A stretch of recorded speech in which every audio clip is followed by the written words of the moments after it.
Bonjour à tout le monde.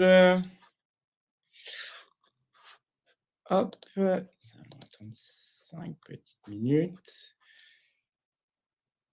Voilà, je vous vois tous connectés les uns après les autres. Super, je vais m'assurer que ça marche bien. Merci à tous de vous être connectés dans ce premier webinaire de notre CTI Week. Donc, premier webinaire d'une série de 4 qui va nous occuper tout le début de la semaine avec chacun une thématique un peu différente. Donc, le but de cette semaine et de ces différents webinaires, c'est de pouvoir un peu faire le tour d'horizon de la menace en 2022 et ce que ça veut dire pour 2023, avec un premier webinaire aujourd'hui qui va être un peu la synthèse finalement de l'ensemble de ce qu'on a vu en 2022. Comme vous l'avez vu, vous avez un chat à côté et vous avez aussi un onglet questions dédié aux questions. Donc, n'hésitez pas tout au long de ce webinaire à poser des questions tout au long de la discussion et nous les prendrons au fur et à mesure pour pouvoir y répondre. Voilà. Donc, aujourd'hui, j'ai l'honneur de pouvoir animer ce webinaire avec deux collègues et Didier Gras et Fabien Cosset. Donc, Didier est notre responsable de la CTI, donc de la veille advance dans l'équipe du CERT. C'est lui qui présentera un peu en avant-première les retours en fait que vous trouverez dans notre report de l'analyse de la menace 2022. J'en parlerai un peu à la fin du webinaire. On a aussi la grande chance d'avoir Didier Gras avec nous aujourd'hui en tant qu'administrateur du CESIN et CISO du groupe BNP Paribas, qui nous fera aussi le retour et l'analyse et la vue du CESIN dans la deuxième partie des webinaires, et moi-même qui suis le directeur marketing de la partie SOC Advance, Service Manager. Donc, on va un peu découper ce webinaire en deux parties, un peu un retour de la vue Advance et ensuite celle du CESIN. Et puis, encore une fois, l'ensemble des questions que vous poserez au fur et à mesure, on les traitera au cours de ce webinaire.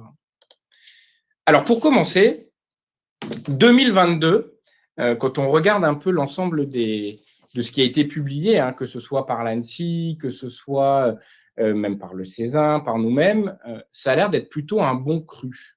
C'est-à-dire une année finalement où on se dit enfin des bonnes nouvelles.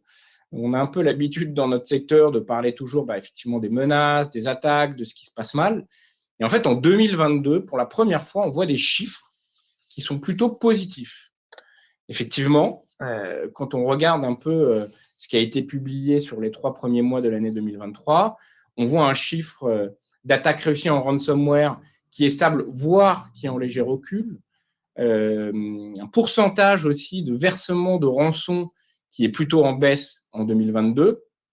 Et puis, peut-être le Graal dans toutes ces sources, le bilan 2022 de l'ANSSI qui montre effectivement une baisse très significative du nombre d'incidents qui ont été reportés.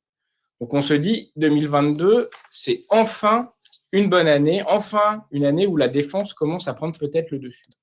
Quand on regarde un peu plus en détail dans les chiffres, donc là, j'ai repris les chiffres publiés par le MAG-IT, on voit effectivement que 2022 versus 2021, quelle que soit un peu finalement la source de données qu'on prend, on voit effectivement une baisse, que ce soit finalement ce qui ressort de cybermalveillance, ce qui ressort du parquet de Paris ou ce que nos confrères du MAG-IT finalement couvrent. Donc on voit une baisse et c'est plutôt positif.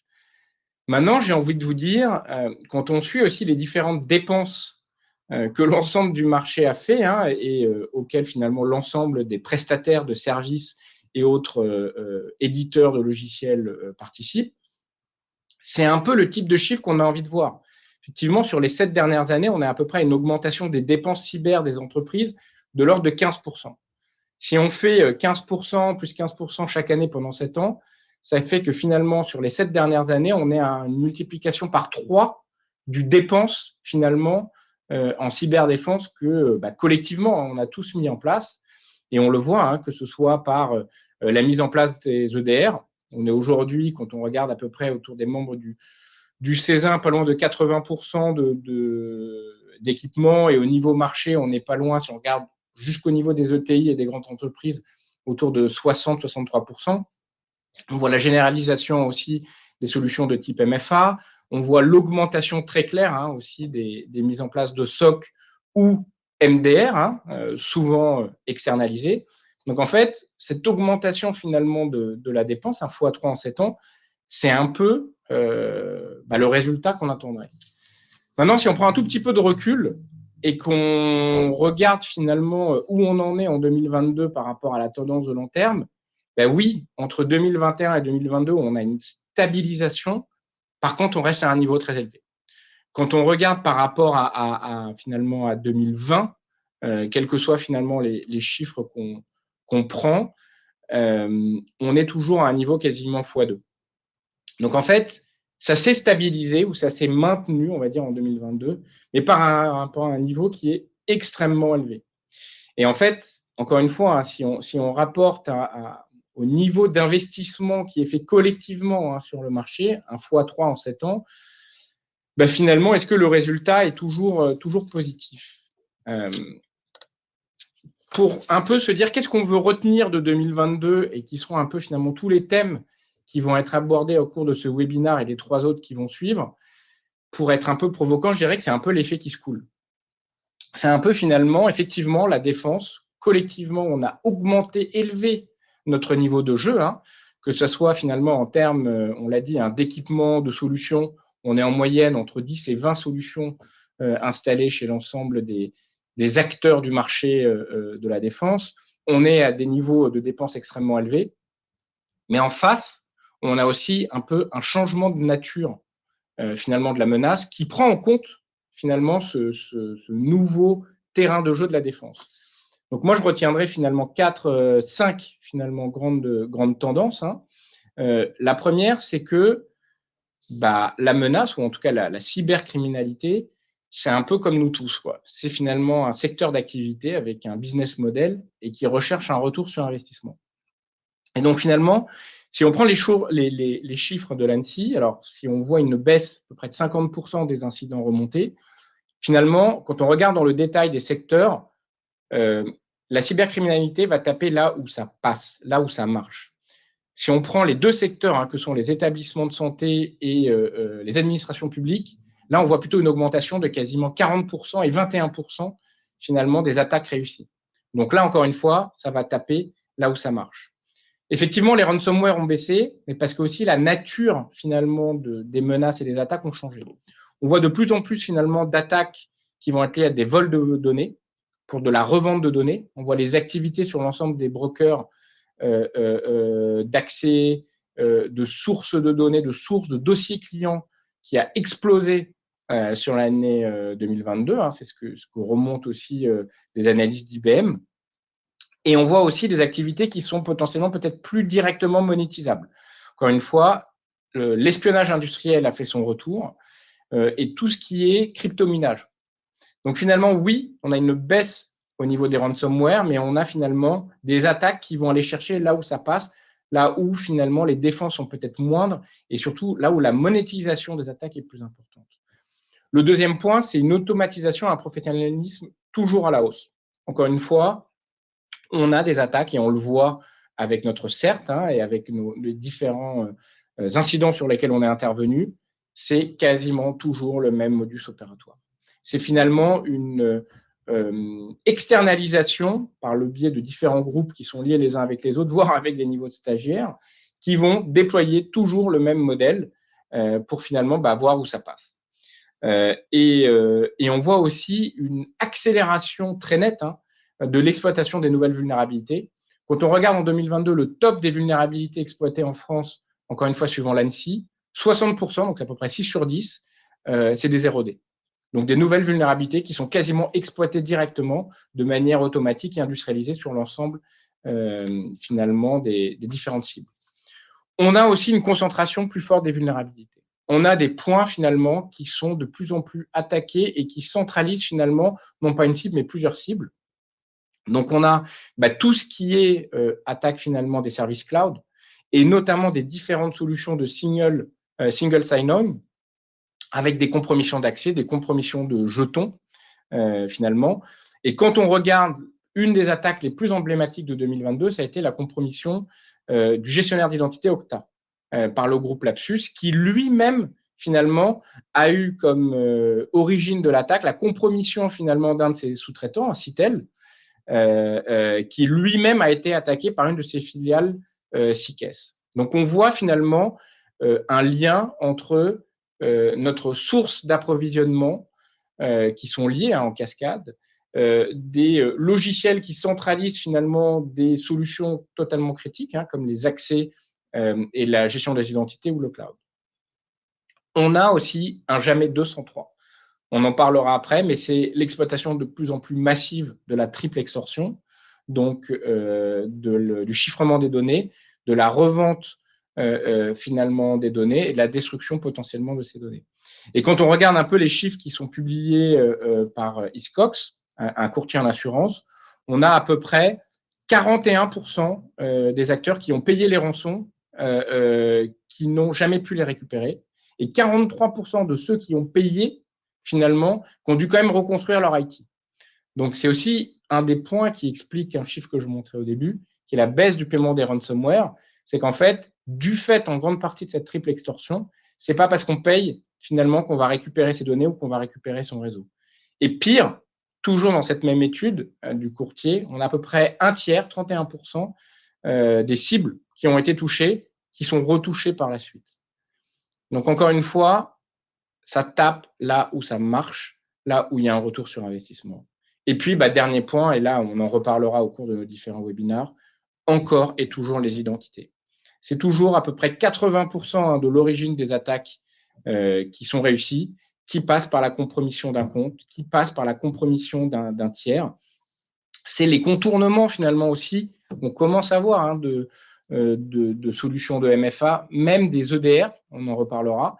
L'EDR étant la première, finalement, barrière qui est mise en place, la menace le prend en compte et commence à trouver des moyens de contournement. Voilà, donc finalement, pour conclure cette introduction, 2022, c'est positif. C'est finalement un peu un tassement des attaques réussies, notamment ransomware. Mais attention, parce que voilà, on est toujours à un niveau très élevé et on est dans un modèle d'efficacité absolue de la menace, avec des accès finalement partagés sur des centres de vulnérabilité cœur. Je vais maintenant donner la main à mon collègue Fabien pour qu'il vous partage les analyses de notre CERT et CTI pour faire un peu le tour finalement de l'année 2022 de votre point de vue. Fabien, je te donne la main. Merci Guillaume, bonjour à toutes et à tous.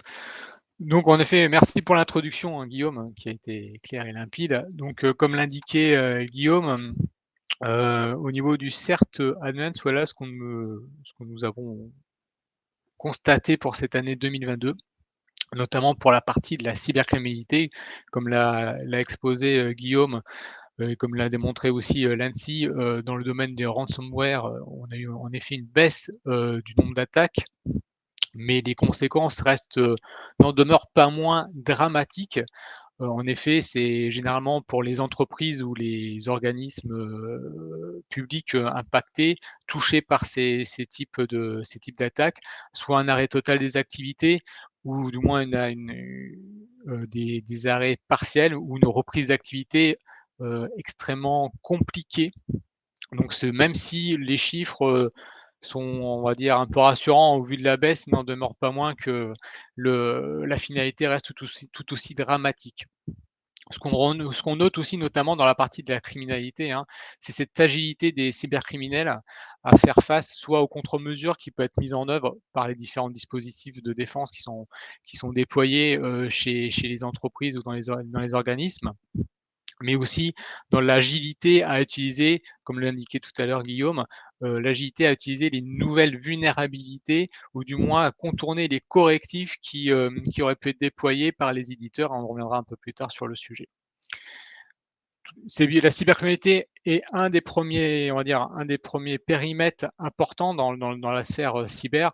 Il n'en demeure pas moins que la partie APT, hein, les menaces persistantes avancées, ceux qu'on rapproche plus on va dire, de l'espionnage, ont été tout aussi actifs en 2022 avec, comme vous savez tous, un contexte géopolitique qui est assez tendu et notamment, l'emploi de groupes d'activistes pour pouvoir mener à bien certaines opérations. Donc le cyberespionnage toujours et encore, bien évidemment. On apportera ce point un peu plus tard aussi, et une menace qu'il ne faut pas sous-estimer et que nous suivons nous aussi au sein du CERT Advance, qui est la menace nord-coréenne, qui a notamment eu des victimes françaises.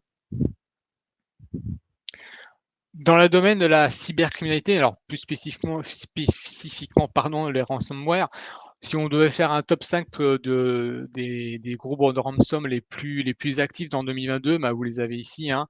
Donc en premier lieu, Logbit, Black Cat, Conti, Blackbasta et Hive. Si on fait un focus spécifique France, c'est plus d'1,1 milliard de pertes de chiffre d'affaires, hein, pour les victimes françaises, les entreprises françaises. Et pour on va dire les acteurs de ransomware, les plus actifs qui ont visé la France, c'était les acteurs Logbit et Conti qui ont été, les plus actifs.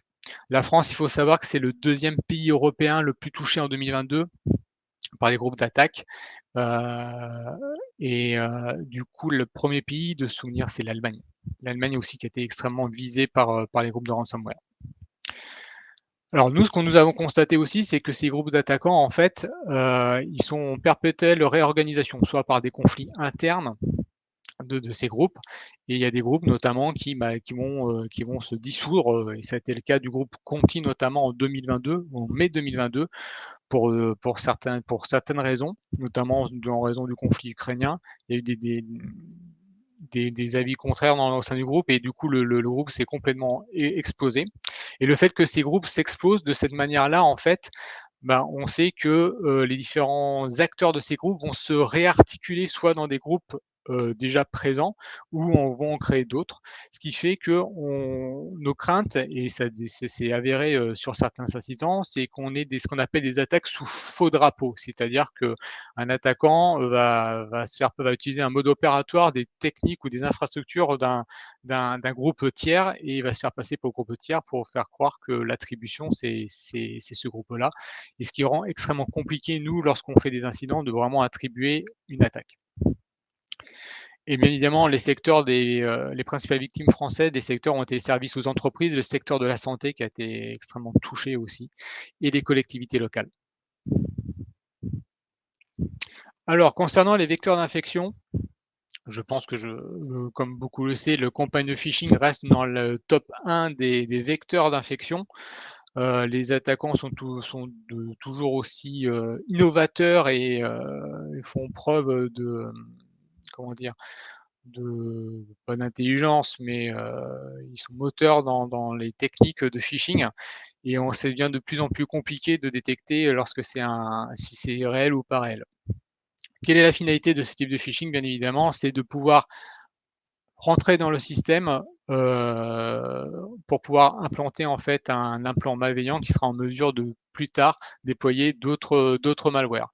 Alors différentes techniques, hein, soit le phishing va incorporer en fait, va intégrer une pièce jointe qui sera forgée de telle manière qu'il va faire l'installation du malware, ou soit directement par des liens. Alors on voit souvent l'utilisation de plateformes comme du OneDrive ou du G-Drive, pour pouvoir déployer des malwares. Mais les campagnes de phishing ne sont pas non plus les seuls vecteurs. Nous avons, comme le disait tout à l'heure Guillaume, l'emploi d'utilisation de données volées qui sont disponibles sur le darknet, et notamment sur les entreprises qui ciblent l'attaquant, mais tout aussi par d'autres biais qui sont ceux de l'utilisation des prestataires, des données volées de prestataires, notamment des logins mots de passe de VPN qui sont accessibles sur le dark web. Et l'autre vecteur, bien évidemment, d'infection, d'infection sur un système d'information, ça reste l'exploitation de vulnérabilité. Et je rebondis sur ce que je disais auparavant, sur l'agilité des attaquants d'utiliser la bonne vulnérabilité pour pouvoir entrer sur le système visé. Alors, qu'est-ce qu'on a constaté? C'est que, généralement, c'est les équipements périmétriques qui vont vraiment être visés en premier, hein, notamment les pare-feux ou les VPN. Alors, l'éditeur Fortinet, il est souvent visé et a eu aussi été à l'origine de beaucoup de failles en 2022 et ont été exploités dans ce cadre-là. Mais il y a aussi des services courants qui sont utilisés, hein, dans l'exploitation de vulnérabilités. On retrouve souvent les serveurs Exchange, les systèmes d'exploitation de base qu'on a sur notre parc informatique, mais aussi des librairies usuelles que nous retrouvons sur nos serveurs Internet, sur les serveurs web comme Log4j ou Spring, où depuis janvier, nous constatons aussi l'exploitation du moins le dépôt de plus en plus de librairies Python qui à l'intérieur de ces librairies intègrent des petits bouts de code qui vont pouvoir télécharger des implants malveillants. Donc, juste mettre en exergue, ce qu'on veut mettre en exergue là, c'est que la partie gestion de vulnérabilité dans une défense en profondeur est extrêmement importante et qu'il ne faut pas la négliger. Comme je vous l'indiquais auparavant, donc notamment la partie des malwares. Donc là, sur la gauche, vous avez en fait le top 5 des malwares les plus utilisés en 2022, hein. Et certaines d'entre elles sont donc disponibles en vente directement sur le darknet. Alors pour certaines, pour des sommes assez modiques, hein. Si je prends Agent Tesla par exemple, vous pouvez l'acquérir pour une vingtaine de dollars. Bon, Redline, c'est un peu plus élevé, c'est une centaine de dollars. Mais voilà, en fait, le fait que ces outils clés en main soient disponibles sur le darknet et surtout qu'ils soient personnalisables par l'attaquant, permet en fait à un attaquant pour un moindre coût d'instrumentaliser son attaque à moindre frais, mais tout en sachant que l'outil, l'infrastructure qu'il va utiliser est viable et qui peut se reposer dessus pour mener son attaque, qui va pouvoir du moins articuler son temps, son énergie sur une autre étape de l'attaque et qui va généralement utiliser ces outils lors de la primo-infection. Ah, hop, je pense que quelqu'un touche en même temps à mes slides. Hop, pardon, voilà. De même, comme je le disais tout à l'heure, hein, les attaquants ont une grande capacité à s'adapter aux contre-mesures. Et on l'a vu dans la partie des phishing, parce que l'une des techniques les plus utilisées, c'était de mettre un document Office, hein, que ce soit un Excel, un document Word qui était forgé de telle manière qu'il puisse installer un malware comme il se trouve là dans les top 5. Mais au fil du temps, bien évidemment, les éditeurs notamment Microsoft, a mis en place des contre-mesures pour pouvoir en notamment désactivant les macros pour pouvoir stopper ces types de modes opératoires. Les attaquants étaient tout aussi capables de contourner ces problématiques-là en ne mettant plus des offices en pièce jointe, mais soit des ISO, des fichiers .lnk, ou depuis 1 mois, 2 mois même, pardon, on voit l'expansion d'utilisation de fichiers OneNote pour mener leur primo-infection par les groupes d'attaquants. Un exemple qu'on vous a mis, hein, c'est vraiment la partie du MOTW, donc le Mark on the Web, qui est la technique de Microsoft pour indiquer qu'un fichier provient de l'Internet et alerter l'usager de le mettre en garde sur l'ouverture ou l'activation de certains éléments de ce fichier-là. Mais en 3 mois consécutifs, Microsoft a sorti des divers correctifs pour régler ce problème parce que chaque fois, les attaquants ont été en mesure de trouver des systèmes pour contourner ces différents correctifs et pouvoir mener quand même leurs attaques de phishing. Alors, il y a aussi d'autres moyens de déploiement, mais il n'y a pas que le phishing. C'est quand l'attaquant est déjà dans la place, mais lorsqu'il veut se disperser lors de son attaque, il utilise d'autres méthodes. Et notamment, les deux méthodes qu'on a constatées, c'est qu'il va déployer ces malwares, notamment par des GPO. Donc, s'il est en mesure de déployer des GPO, c'est qu'il a pris la main sur l'Active Directory. Et autant vous dire que c'est déjà mal parti pour l'infrastructure, parce que l'Active Directory, c'est comme un château fort, c'est le donjon. Et quand vous êtes pris de la place, c'est fini. Mais aussi une autre technique qu'on a constatée, qui est assez aussi ingénieuse, qui est l'utilisation du serveur SCCM pour pouvoir déployer ces malwares. Autre technique qui a été constatée, ça a été l'utilisation de solutions RMM, donc qui permet notamment avec l'emploi d'outils de prise à distance, qui permet à l'attaquant en fait de garantir sa persistance ou d'installer d'autres logiciels malveillants. Et parfois, c'est le fait d'utiliser ces outils à distance, ça rend compliqué la détection par les dispositifs de sécurité. À titre voilà, purement métrique d'exemple, c'est que le CERT Advance a eu en courant 2022 70 demandes d'intervention, et l'équipe CSIRT est intervenue sur 24 d'entre elles, et 3 d'entre elles ont été des gestions de crise au vu de l'importance de l'incident. Là, je vous ai fait un peu un volet cybercriminalité, mais il y a bien évidemment, ce que je vous disais tout à l'heure, la partie APT, notamment cyberespionnage, qu'il ne faut pas négliger. Donc aujourd'hui, en 2022, il y a trois grandes familles de groupes d'attaquants qui ressortent. On a la partie des groupes on va dire russes. Alors bon, au vu du conflit ukrainien, les APT russes ont été très actifs, bien évidemment à l'encontre de l'Ukraine, avec un emploi massif des outils malveillants qu'on appelle les wipers, pour mener des actions à la fois en parallèle des actions militaires.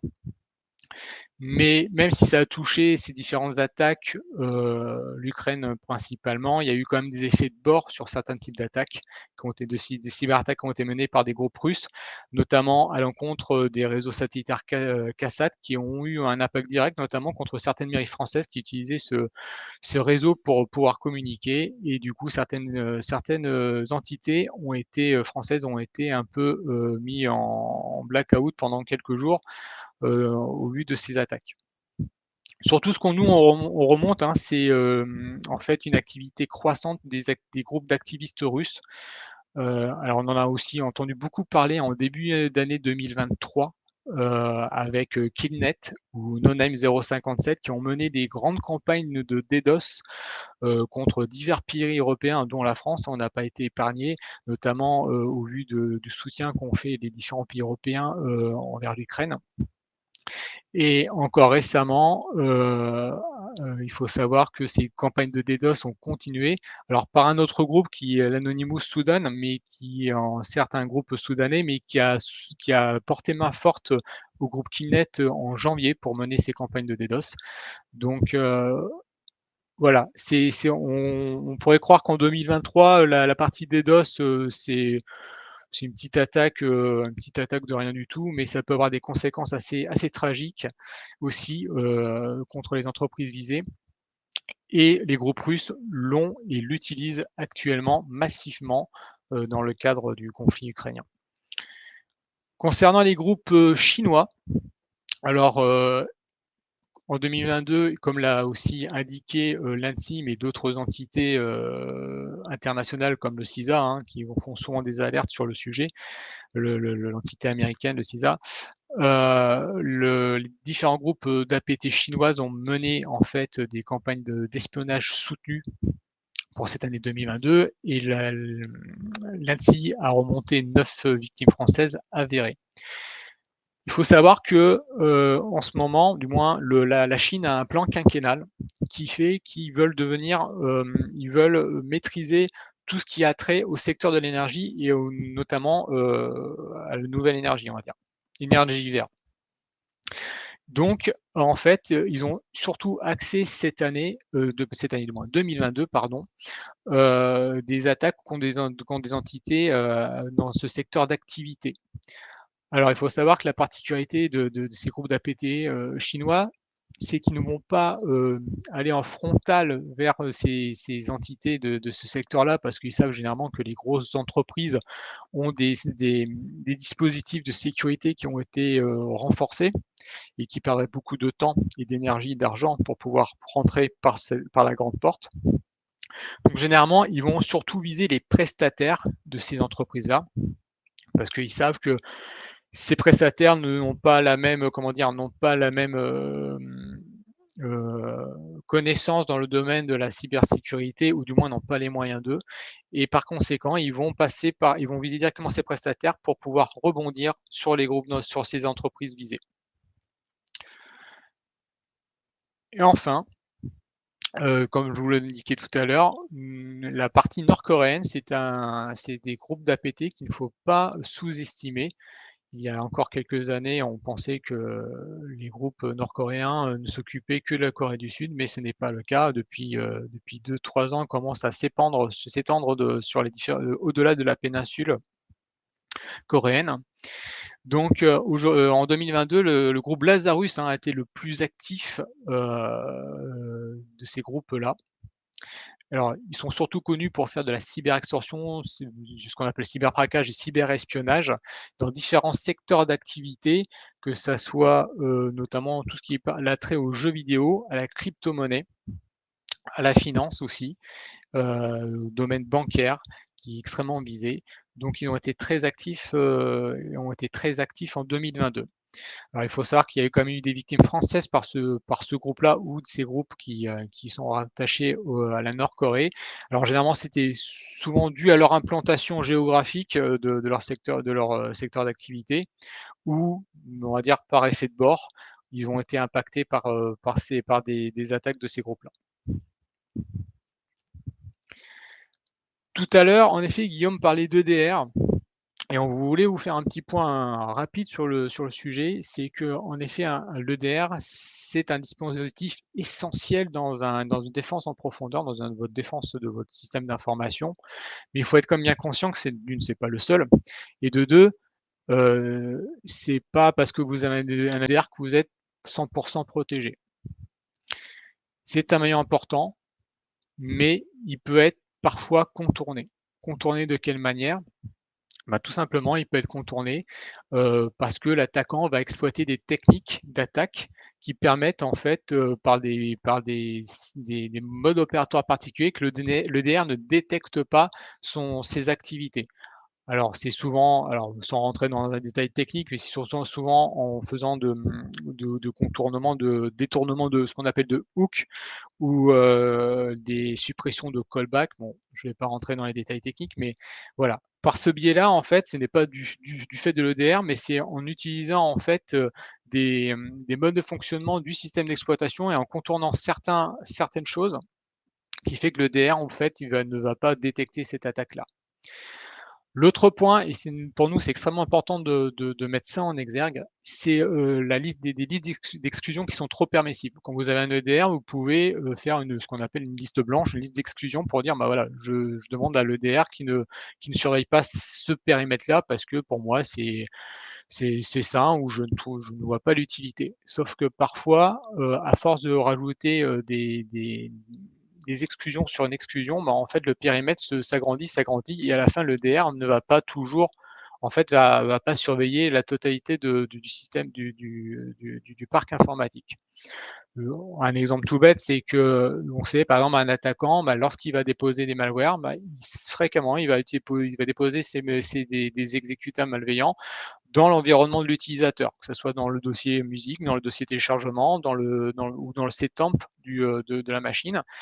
Et de manière assez récurrente, les clients peuvent demander que ces environnements-là ne soient pas en fait sous la surveillance de l'EDR. Du coup, ça laisse une porte d'entrée à l'attaquant pour pouvoir mener en fait ces actions. Et enfin, bien évidemment, un EDR, ça reste un logiciel. Donc, et au même titre, à ce titre-là, il faut que les mises à jour soient appliquées.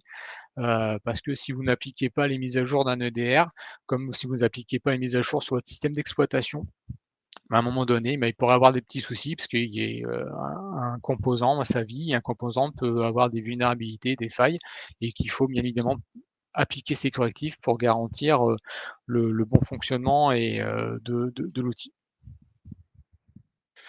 Alors là, nous avons dressé un peu, tout notre constat et on va vous faire un peu nos petites recommandations, nos recommandations pour, essayer que vous repartiez quand même avec quelques éléments. Alors nous déjà, le premier élément qu'on recommande fortement, c'est la mise en place du MFA et du géofiltrage pour accéder à vos infrastructures. Alors pourquoi le géofiltrage? C'est surtout l'important si vous travaillez avec des prestataires.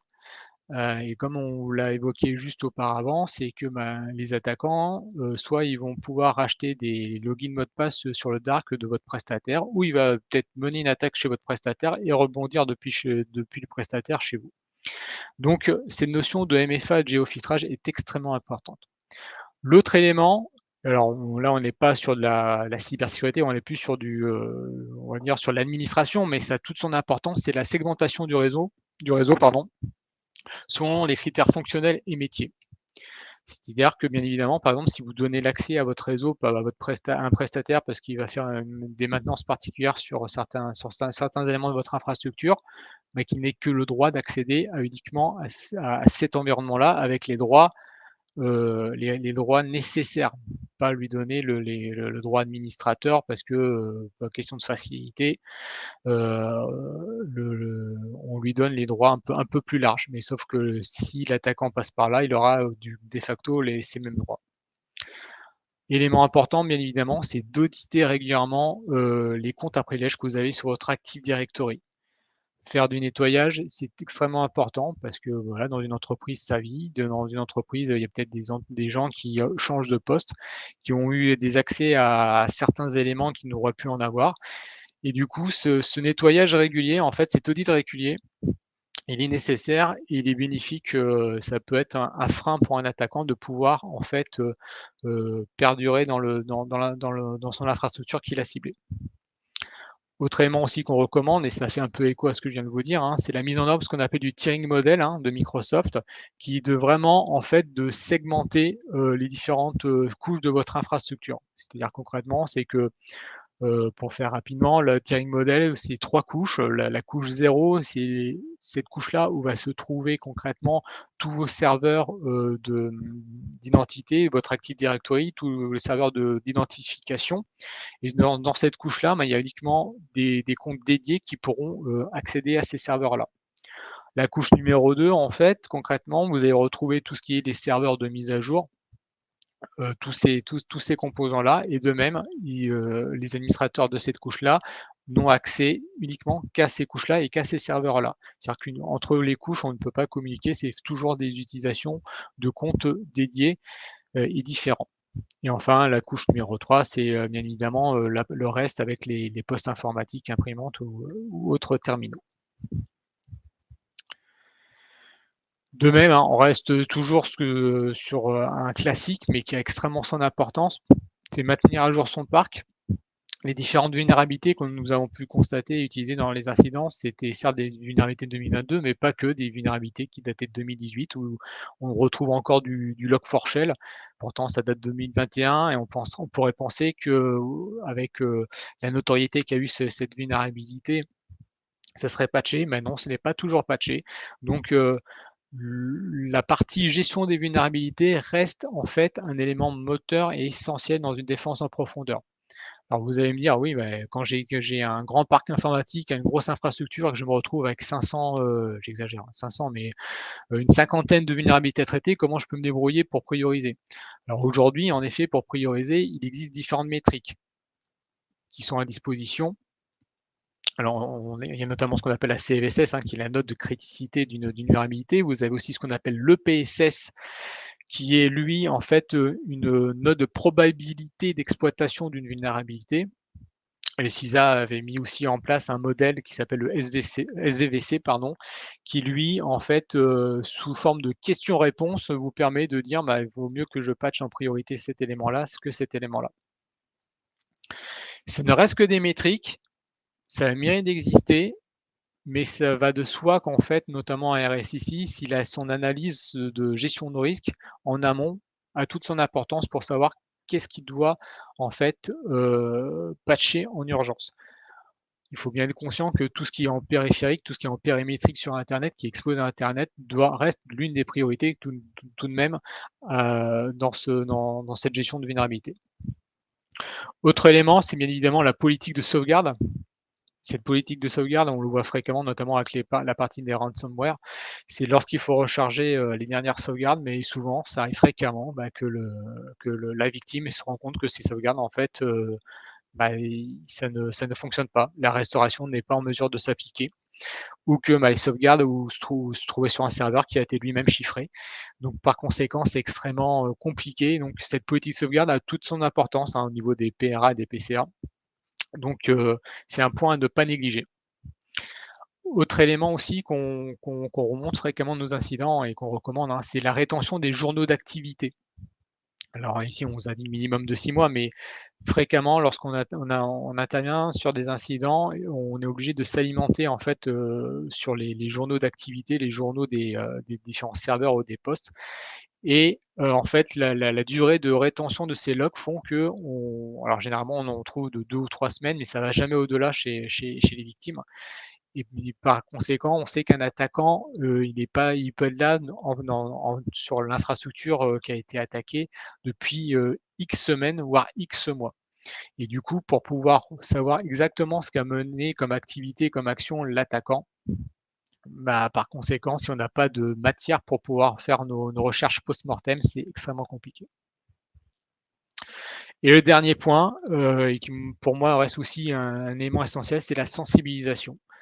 Ça reste, et ça c'est le les je pense, j'ai une petite pensée à nos amis RSIC qui fréquemment sensibilisent, essaient de trouver les meilleures méthodes pour pouvoir sensibiliser, les personnels.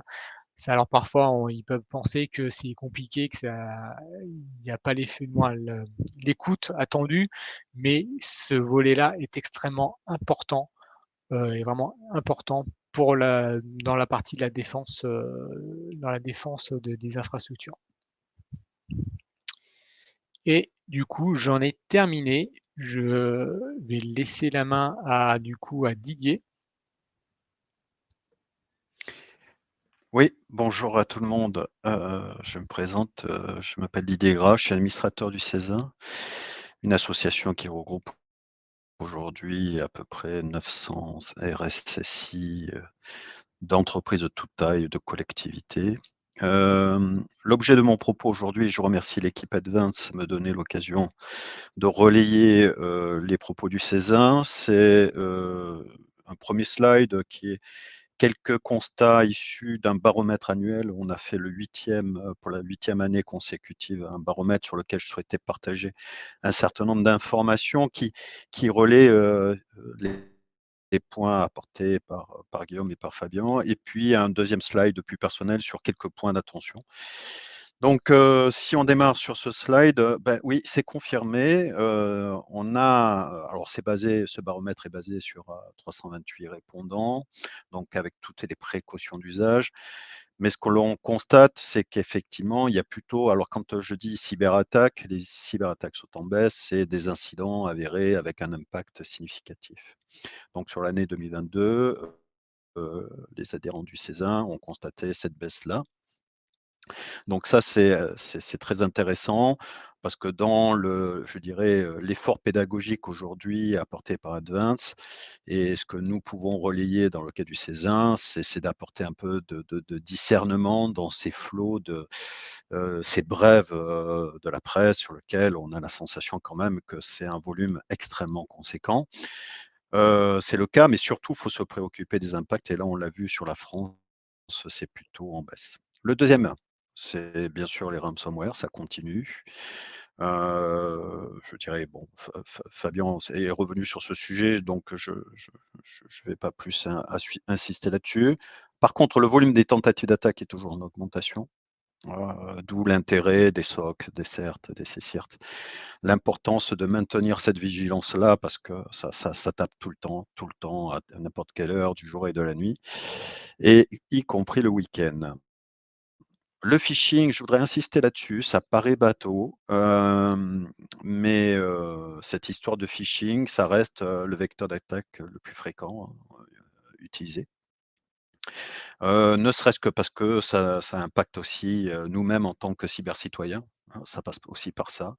Donc, bien entendu, en tant que collaborateur ou collaboratrice d'une entreprise, on est ciblé, mais aussi en tant que cybercitoyenne ou cybercitoyen. À noter, dans le flot du tout venant des cyberattaques, plusieurs adhérents du CESA ont fait part d'attaques ciblées, de plus en plus pointues techniquement. Donc on le voit, on a un business assez cossu, hein, tout cela, il y a énormément de business, de la cybercriminalité et dans ce flot, il y a le constat que quand ça tape et c'est vraiment ciblé, les techniques utilisées sont extrêmement, techniques, pointues techniquement. Donc ça, c'est un phénomène quand même qui a été relevé, dans le cas du CESA que je souhaitais partager avec vous.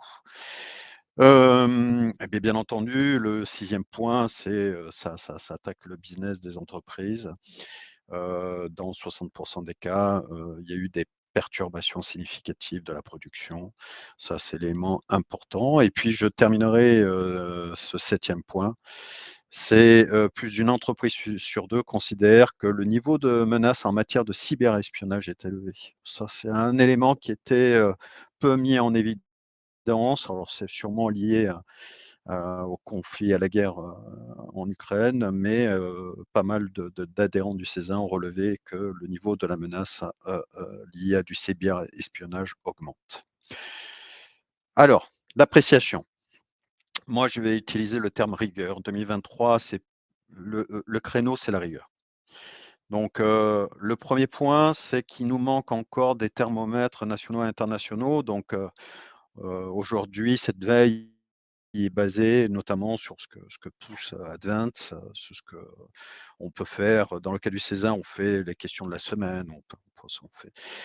Bon, on le voit, ça manque de thermomètre. Alors on a un travail en ce moment dans le cas du CESA autour d'une échelle cyber BEPA qui a été conçue dans le cadre de la réserve cyber citoyenne. On essaye de voir quelle ambition on souhaite donner à cette initiative, mais on le voit, c'est basé par la presse, par les éditeurs, par des acteurs importants comme Advance, c'est de savoir finalement comment mieux mesurer cette notion du niveau de la cybermenace.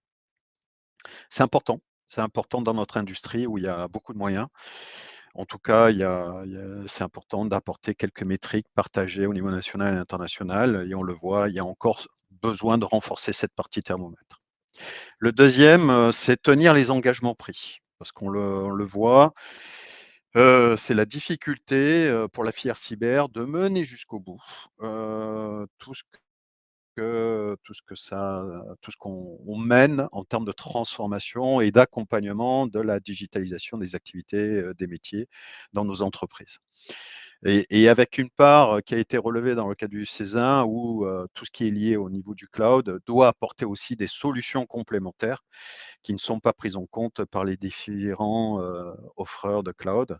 Donc on le voit, c'est tenir les engagements, c'est-à-dire en termes de couverture, les délais, les coûts de déploiement de nouvelles solutions cyber. Ce qu'on attend de la filière cyber, c'est vraiment cette rigueur qui est appliquée à n'importe quel sujet autour de l'IT. Le point C, c'est s'assurer de la couverture exhaustive. Bon, une fois que c'est en production, c'est la gestion des dérogations. Voilà, c'est assez bateau de bloquer des ports USB.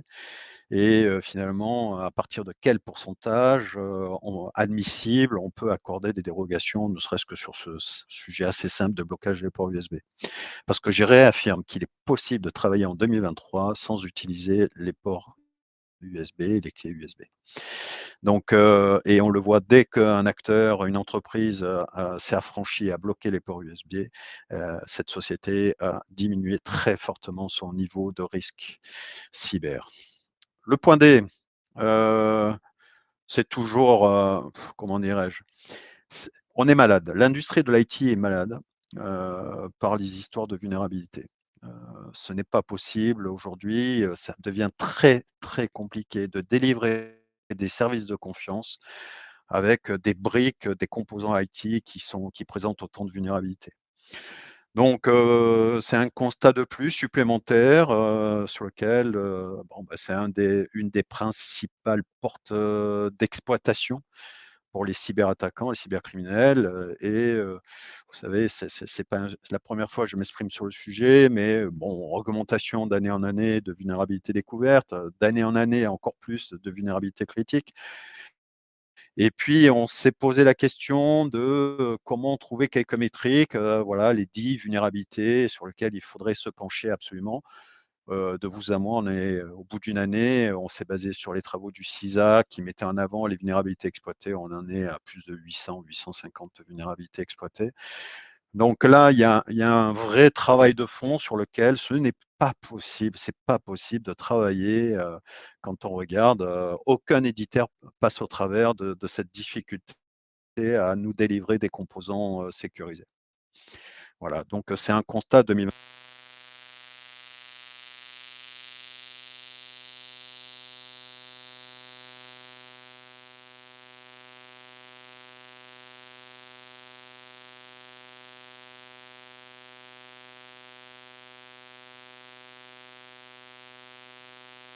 Je vous le dis comme ça, c'est assez incroyable cette histoire.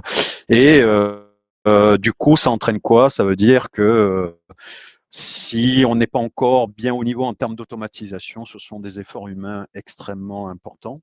Et du coup, au lieu de mettre en production des services de confiance qui répondent aux besoins des clients, des usagers, je dirais, on passe ce temps-là à corriger les défaillances de ces composants de base. Voilà, donc à un moment donné, quand on parle de guerre économique, c'est une vraie question qu'on doit se poser sur ces sujets-là, parce qu'aujourd'hui, ce n'est plus possible d'avoir autant de vulnérabilités critiques. Sur la partie surface d'attaque, ça passe dans la rigueur. Qu'on parle de shadow. Alors le terme attaque, surface d'attaque, c'est un terme un peu à la mode. C'est tout simplement son empreinte. Ça veut dire quoi? Son empreinte numérique. Ça veut dire qu'aujourd'hui, les systèmes d'information sont fragmentés à tous les niveaux. C'est-à-dire que n'importe quelle entreprise développe certaines solutions, en intègre d'autres, ont des partenariats. Et puis, c'est des technologies souvent très variées, dans du cloud, des clouds hybrides, du développement en interne. Donc, on le voit, ça commence par ça, c'est-à-dire que la maîtrise de son risque cyber passe par la maîtrise de son empreinte. Et on le voit, c'est un vrai défi. Donc, moi, je peux témoigner que si il y a un incident avéré avec des impacts significatifs, lorsqu'il y a des enquêtes, lorsqu'on fait jouer des assurances, se pose la question et on arrive rapidement vers le RSSI qui est de dire: «Mais je ne comprends pas, pourquoi vous n'avez pas appliqué le dernier patch? Ou alors pourquoi cet asset n'était pas dans votre périmètre de surveillance?» Donc, si j'ai quelques recommandations à vous faire, ayez une préoccupation importante de cette empreinte numérique. Et puis, n'oublions pas, les cybercriminels ont très bien compris que, c'est un constat plutôt sur des grands groupes où ils ont de plus en plus de difficultés à attaquer. Et c'est beaucoup par du rebond, par des prestataires et par les cybercitoyens. Voilà, donc ça, c'est un élément majeur qui est relevé, je dirais, depuis 2 ans. C'est finalement, on est tous clients et fournisseurs les uns les autres et comment mettre en place ce système de partenariat, d'échange sur la cybersécurité. Alors ça passe par les CERT, les CSIRT, comment être informé le plus rapidement possible quand l'un des confrères a un incident et qu'il puisse dire très rapidement: «Il y a un problème» ou «Il n'y a pas de problème, c'est sous maîtrise» et comment réfléchir à ce partenariat en termes de cybersécurité. Et puis, n'oublions pas, nous sommes tous utilisateurs à la maison et c'est par là où je dirais, non-assistance à personne en danger, que ça soit par les plus jeunes et les plus anciens de notre société. Donc, vous le voyez, des points positifs sur 2022, mais quand même des perspectives, je ne cesserai jamais de dire la rigueur avec ce que l'on déploie, la couverture de ce que l'on déploie et puis l'accompagnement de nos clients et des cybercitoyens face à cette cybercriminalité qui génèrent des chiffres d'affaires quand même assez colossaux. Voilà, très rapidement. Et je me tiens à votre disposition pour des questions éventuelles.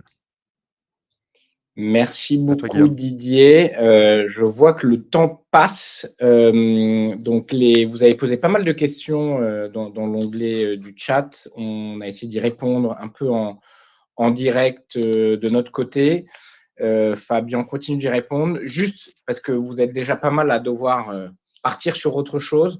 Moi, je voulais vous partager encore 2 éléments pour aller plus loin. Donc, au-delà des autres webinaires de la semaine, et notamment peut-être celui de jeudi, qui va faire un peu le contrepoint de notre équipe, certes, avec notre équipe audit, qui partagera essentiellement les vecteurs et les moyens qu'ils ont exploités pour entrer dans les réseaux de nos différents clients. On a un certain nombre de contenus aussi que vous allez soit recevoir directement dans votre mail après en fin de semaine, soit que vous pouvez récupérer sur notre site pour aller plus loin. Donc déjà, vous aurez le rapport sur l'état de la menace 2022, donc écrit par notre équipe CERT et Audit, que vous recevrez normalement par mail à la fin de la semaine. Donc, c'est assez gros, c'est à peu près 80 pages. Donc, ça reprendra en détail l'ensemble des points qu'on a évoqués là dans ce webinaire, beaucoup plus en détail. Et vous avez aussi, et ça c'est extrêmement important, un peu comme partageait Didier tout à l'heure, parce qu'il y a un vrai besoin en fait de partage de ces différentes informations. Donc, de notre côté, vous avez 3 éléments que vous pouvez retrouver. Donc, la Cybergazette, qui est une veille assez ludique finalement via LinkedIn, pour recevoir toutes les semaines finalement les news les plus importantes. Donc là, on est plutôt dans le ludique. Ensuite, vous avez tous les mois un rapport qui est publié par notre CERT qui va vous donner les principales vulnérabilités du mois et les principales actions à mettre en œuvre suite à ce qui s'est passé dans le mois. Donc ça, vous pouvez les retrouver sur notre site web et vous pouvez vous abonner pour les recevoir directement aussi sur votre adresse. Et ensuite, autre point, c'est que le CERT Advance a réalisé avec le CERT de la Société Générale une vingtaine de fiches IRM, donc de fiches méthodologie à réponse à incident, qui vous donnent, en fonction d'une vingtaine finalement de cas particuliers, comment se préparer et comment réagir. Ça, encore une fois, on l'a vu, le manque de préparation finalement à une crise a un impact extrêmement fort au moment où la crise apparaît. On a un rapport souvent du simple au double en termes de nombre de jours hommes que notre CERT est obligé de déployer suite à un incident si l'entreprise et l'organisation étaient préparées, que ce soit en termes d'outils, en termes d'accès au processus, d'accès à la donnée, etc. Donc pareil, ces fiches aussi, elles sont gratuites. Il y en a une vingtaine et vous pourrez les trouver sur notre GitHub. Donc Très bon. Je me permets d'insister, Guillaume. Je me permets d'insister, Guillaume. Ces fiches-là, je recommande vraiment à tout le monde de vraiment vous réapproprier ce travail qui a été fait en collaboration avec la Société Générale, les équipes du CERT, CECIRT, Société Générale. Et elles sont très, très utiles. Et c'est une première base après pour adopter votre plan de réaction en cas de cyberattaque. Donc, j'insiste sur le propos de Guillaume sur la partie fiche de réaction. Super, merci à Didier. Effectivement, vous pouvez aller sur le site, on vous enverra le lien. Il n'y a même pas besoin de rentrer d'email ou quoi que ce soit, vous y avez accès gratuitement, il y en a une vingtaine. Donc effectivement, prenez-les, partagez-les, enrichissez-les même de votre côté. Voilà. Je regarde s'il y a des questions auxquelles on n'a pas répondu. Et Guillaume, je me permets de rajouter en rebondissant sur les fichiers IRM, l'importance de la préparation, de ne pas attendre malheureusement qu'on soit dans une crise pour pouvoir dire qu'est-ce que je dois faire. Mais cette étape de préparation n'est pas à négliger non plus. Tout à fait. Tout à fait. Tout à fait. Et encore une fois, moi, je suis assez factuel. Et quand on regarde le nombre de jours hommes tout simplement déployés par le CERT quand on était dans une organisation qui était préparée versus une qui l'était moins, on a un rapport du simple au double. Donc, c'est même financier l'impact. Si je regarde rapidement les questions auxquelles on n'a pas répondu, donc où est-ce qu'on peut trouver les informations concernant les vulnérabilités ? Déjà, nous, on vous en fournit un certain nombre. Ensuite, vous avez des sites, que ce soit celui de l'ANSSI.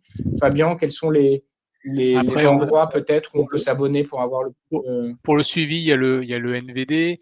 Après, il y a des plateformes qui permettent de faire du suivi en indiquant des technos qu'on a chez soi, notamment je pense à OpenCVE, qui est un site, une plateforme open source qui est pas mal. Ensuite, le CISA, l'agence américaine qui est extrêmement intéressante, qui ont un suivi vraiment, notamment sur les vulnérabilités exploitées, comme l'a indiqué Didier, sur notamment le nombre de 800 qui est tout à fait, pour 2022, qui est phénoménal. Mais voilà, ces sites-là, comme le CISA, qui mettent en exergue en fait les vulnérabilités les plus exploitées ou les plus à surveiller de manière importante. Merci.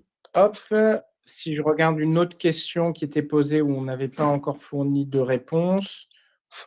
MFA sous quel format?